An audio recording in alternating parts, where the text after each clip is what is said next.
This episode holds near and dear to all of our hearts over at milezero.racers. And the reason being is because we haven't shed light on the bike that truly started this whole operation. And that is Angelo's 1977 XS 650. So we're gonna go down memory lane and show you how two 17-year-old dudes found a passion for motorcycles.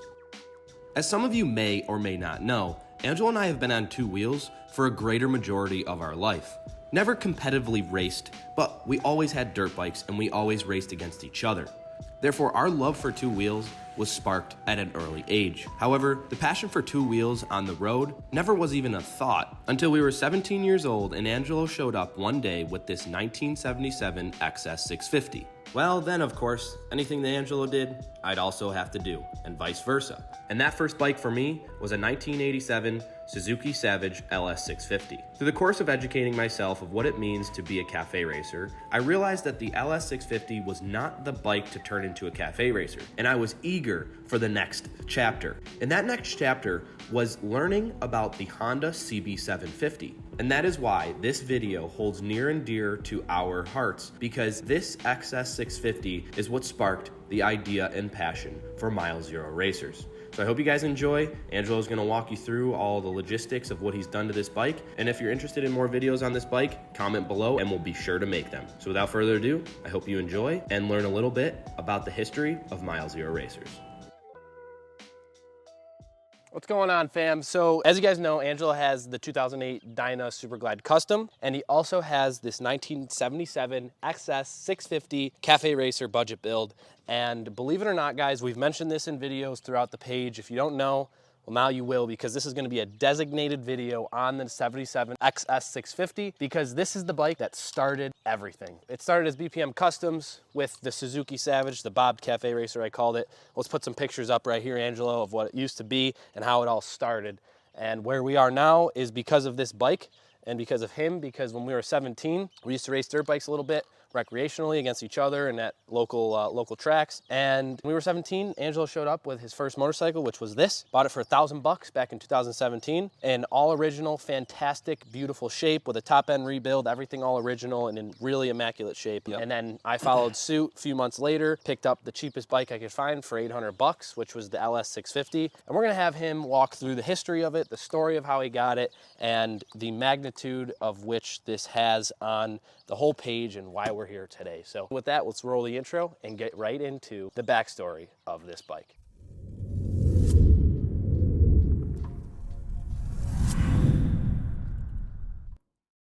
As we all know, this is the 1977 Yamaha XS 650. It has a top end rebuild. I'm not sure about the bottom, but I know that the top end is definitely done, probably at around 40,000 miles. Has about 42,000 on it now. There's a laundry list of things that have been done to this in the past. Nothing was ever done in any order. It was just done over the past 8 years. From the first year that I bought it to even last year, did a little custom oil catch can. So yeah, I guess we'll start in the front. Nothing has been done to the front. Bled the brakes, new front brakes, painted the rims, brake pads, painted the rims, changed from the mag wheels that came with it to these spokes, which also came with it. We have eBay clip-ons, nothing special. Grips, new master cylinder, and I've gone through about 5 headlights. As you can see, the duct tape right there. As you can see, this one was my last straw, so I just duct tape it now. I'm done spending money on headlights. Okay, I've had about 3 different exhaust setups on this bike. I first had a stock exhaust.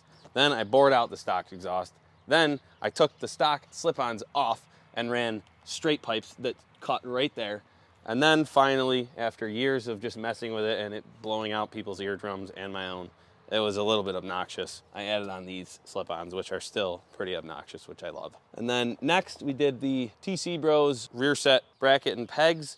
I built the linkage myself, put a little custom copper over the threaded linkage portion. I had my Kickstarter bent through a shop because I didn't have a strong enough torch so that it could clear the pegs that I have on here, because these are solid mounted pegs, they don't fold. Uni air filters on stock carburetors. Nothing was ever done to the carburetors and the bike runs great. As you can see, we have a pass through here. Originally they don't look like that. Big battery box, holds your regulator, your stator, everything, all the electrical components there, along with inside behind the headlight. If you know, you know. looks like a bird's nest. So I cleared that out, deleted the battery, and converted to a permanent magnet alternator, which goes on this side of the bike. What that does is allows for you to delete the battery, convert it to a kickstart only, and then you have to put a battery eliminator capacitor in the bike so it has some way to generate electricity for startup and to run your electronics. Running to the back now, we have very high-end eBay suspension. You know, I said to Thomas recently, anything's better than the stock suspension on a 1977 motorcycle. No, these are not good, but they're probably better than it was stock. Rear tail light, super bright LED strip, and new chain. Other than that, not much. Tires, the normal things, clean the tank out. Then, you know, just little things here and there, like polishing the forks and just cleaning up all the bits and pieces that needed to get cleaned up. This bike ran when I bought it. I didn't really have to do any engine work. So one thing I really want to talk to you guys about is not only Angelo's involvement with the page, and you're gonna be seeing way more, but his actual influence on the page. And when he got this bike, of course I had the Suzuki Savage. I never liked it, but it was the first bike to have and build, and it was what I could afford. Again, another budget / eBay, Amazon build. I sold that bike because for whatever reason, he not only introduced me to like motorcycles and the concept, but he also introduced me to the caferacer style. And as soon as I started grasping it for my own knowledge and my own interest, I saw a CB750 that like stole my heart. And so from there, I just fell in love with Honda CB750s for whatever reason and wanted to build a show CB750. Where that came from, no idea. But it was a task I set out to do. That's why the page is called milezero.racers, because we all start at the first mile.